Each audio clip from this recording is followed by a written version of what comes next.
What is that melody?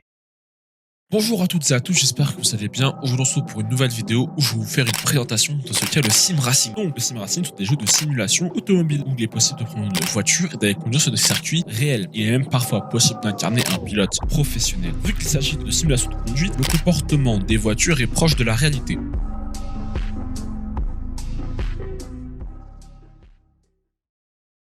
Il existe plusieurs façons de consommer le sim racing avec les différents matériels disponibles. On retrouve la manette, le volant avec son pédalier, un petit écran, un grand écran ou alors un casque en VR et le dernier outil, ce qu'on appelle le châssis.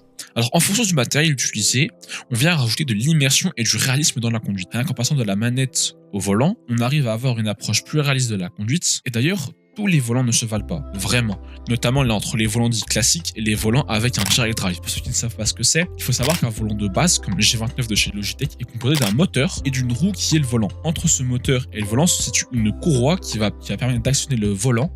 Et pour les volants munis d'un direct drive, le moteur est directement relié à la roue du volant, ce qui permet une transmission des informations plus rapide, d'obtenir aussi des volants avec un meilleur retour de force. Et souvent, les volants avec un direct drive développent une force entre 10 et 20 Nm pour conduire avec. L'écran va jouer un rôle tout aussi important et chaque option a ses avantages et ses inconvénients. Jouer sur un écran classique 1920 par 1080 vous permet de jouer au jeu de façon classique. Il existe aussi des écrans un peu plus typés pour le sim racing, notamment les écrans en format 21/9 ou 39/9 qui sont plus longs et qui peuvent couvrir une plus grande FOV, donc un plus grand angle de caméra et donc de couvrir plus d'éléments. Je pense notamment au rétroviseur sur les côtés, ce qui permet d'avoir un peu plus de réalisme dans le sens où on peut jeter un coup d'œil soi-même au rétroviseur et pas avoir à utiliser la caméra arrière. On retrouve aussi des setups triple écran qui viennent combler la quasi-totalité du champ de vue, ce qui vient agrandir l'angle d'ouverture de la caméra encore plus in-game. Et si vous n'avez pas de place, il y a toujours la possibilité d'utiliser un casque VR. Le casque VR vous fait économiser de la place, mais par contre ça coûte vraiment cher. L'avantage est qu'il y a une réelle profondeur de champ, cependant, mon casque, comme je l'ai dit, ça nous coûte une blinde. Après, le dernier élément, comme je l'ai dit tout à l'heure, c'est le châssis. Le châssis, c'est un élément propre au sim racing et sa fonction première est d'avoir un support sur lequel fixer son volant, son pédalier et ses écrans s'il y en a. Sur le châssis, il y a souvent un siège qui est relié, qu'on appelle un siège baquet, qui permet d'être dans la même position qu'un pilote professionnel, que ce soit de GT ou de monoplace, mais certains châssis permettent d'avoir les deux positions. Personnellement, je joue sur mon PC portable à Assetto Corsa avec une manette de PS4 et ça fait le taf. Honnêtement, je suis un débutant et ça me sert pas trop vraiment d'avoir un volant ou quoi. En plus de ça, la manette a des vibrations de fou. C'est trop drôle de voir la manette vibrer comme un malade quand je roule sur du gravier ou quoi. Alors, petit disclaimer quand même, mon but dans cette petite chronique n'est pas de vous inciter à acheter le dernier cri de ce qui existe, de tous les éléments.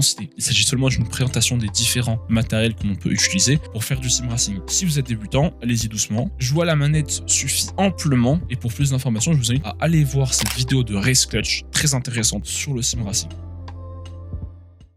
Aujourd'hui, il existe énormément de jeux de simulation automobile sur différentes parties du monde du sport auto. Certains jeux sont gérés par la communauté et d'autres par les éditeurs et les développeurs. On peut citer notamment rFactor 2, un des sims les plus réalistes qui existent aujourd'hui. Il s'agit d'un jeu bac à sable entre guillemets, dans le sens où il n'y a pas de mode carrière ou quoi que ce soit. Vous venez, vous lancez votre partie avec le véhicule que vous voulez, sur la piste que vous voulez. Il faut savoir que rFactor 2 est un jeu où n'importe quel contenu est payant, que ce soit circuit ou voiture. Et il existe aussi une scène compétitive gérée par le WEC qui se nomme Le Mans Virtual Series. Il s'agit d'un tournoi e-sport qui a débuté lors du Covid, un tournoi d'endurance qui va mélanger sim racer et pilote professionnel. Pour plus d'informations sur cette série, sur les Le Mans Virtual Series, je vous invite à aller voir la vidéo de Race Clutch à ce sujet. Ensuite vient iRacing qui fait partie des meilleures simulations auto grâce à sa physique notamment avec rFactor 2 qui sont les deux plus gros jeux de simu. Alors ici, c'est un système d'abonnement que l'on paye mensuellement ou annuellement dans lequel lui aussi, n'importe quel contenu est payant. Voiture, circuit, on paye.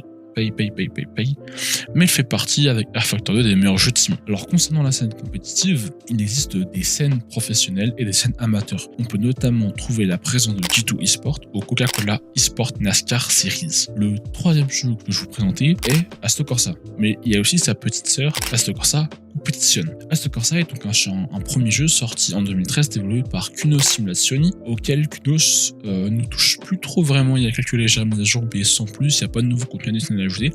Donc du coup, ce jeu il est entièrement géré par la communauté avec une infinité de modes, notamment certains essentiels comme le Content Manager, qui est un launcher alternatif développé par la communauté pour permettre aux joueurs d'avoir de meilleurs graphismes, d'avoir la possibilité de rouler la nuit, de pouvoir avoir notamment la pluie et plein d'autres petites choses comme ça, plus cool, pas présentes dans le jeu de base, mais qui sont développées par la communauté. Alors pour son petit frère du coup, Assetto Corsa Competition, lui il est développé et édité par les mêmes personnes que Assetto Corsa, mais il est géré par le développeur lui-même. Il est principalement axé sur le monde du GT, c'est-à-dire que si vous achetez Assetto Corsa Competition, vous ne pourrez rouler que sur du GT. Et il y a énormément de circuits, énormément de voitures. Il faut savoir que certaines compétitions réelles de GT sont reliées à Assetto Corsa Competition, notamment au début du jeu, où il est possible pour les pilotes de gagner des points pour le championnat réel via des events présents sur Assetto Corsa Competition durant les week-ends de course. Les 4 jeux que je vous ai cités sont les proues du sim racing sur PC. Mais il existe encore plein d'autres jeux, notamment sur les autres plateformes. On peut retrouver les jeux F1, qui depuis 2019 ont une approche d'un gameplay plus simcade, donc mélange de jeux de simulation et d'arcade, avec le but d'introduire pour les nouveaux joueurs le monde de la simulation automobile, ce qui est plutôt bien réussi. Il existe une scène e-sport professionnelle comme amateur. Pour la scène professionnelle, ce qui se passe, c'est que les écuries de F1 ont le choix à 3 pilotes dans une draft, un peu comme un NBA,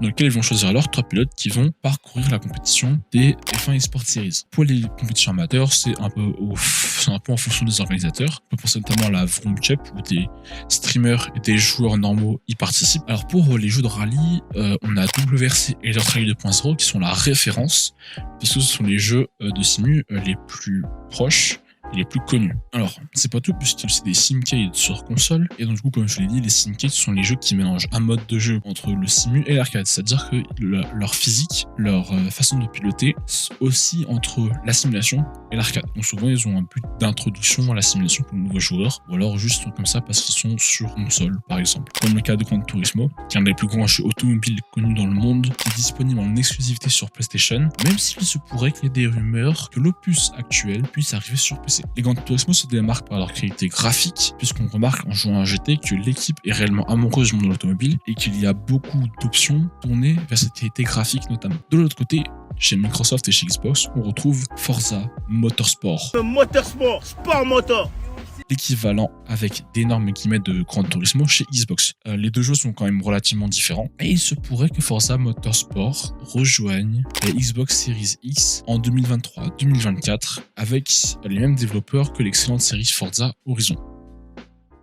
Sur console ou bien sur PC, ces dernières années, grâce au Covid, au gain de popularité de la Formule 1, le sim racing a bénéficié d'un développement intéressant. On remarque notamment un gain du nombre de joueurs sur des jeux comme Assetto Corsa grâce au Covid, mais on voit que ce nombre de joueurs se maintient même 2 ans après. Sur les jeux de F1, on remarque que le démarrage de chaque jeu accueille un plus grand nombre de joueurs chaque année. Rien que sur les précédents opus, en Day One, il y avait par exemple 9000 joueurs connectés pour F1 2017. Aujourd'hui, on tourne autour des 20 000 joueurs sans les consoles, juste pour les PC. Pour F1 2019, le Day One, lors du lancement, c'est plus de 23 000 joueurs connectés simultanément juste sur PC, seulement sur Steam. Et même sur Twitch, l'augmentation des stats est présente. Que ce soit sur iRacing ou Assetto Corsa, on remarque qu'il y a des écarts de viewers importants entre l'avant et l'après-Covid, ce qui est bénéfique pour le sim racing.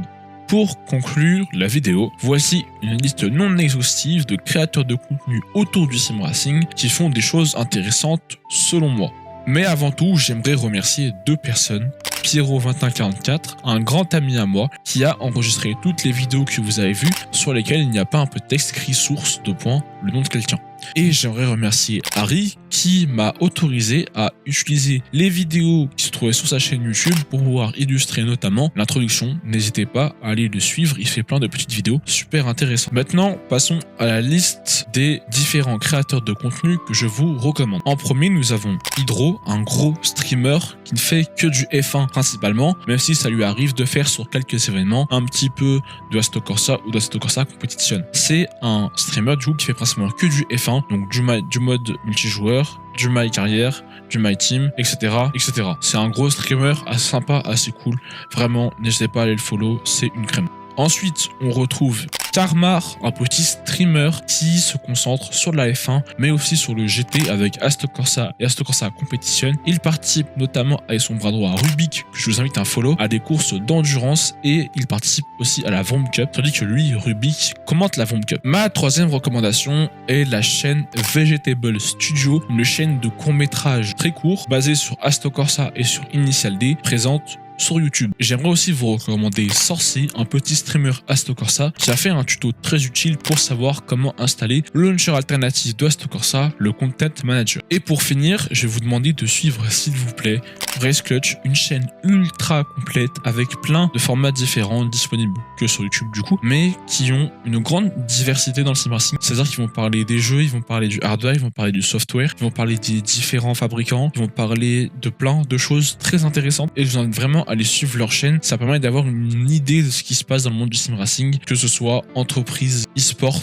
ou même du côté de la création de contenu par exemple.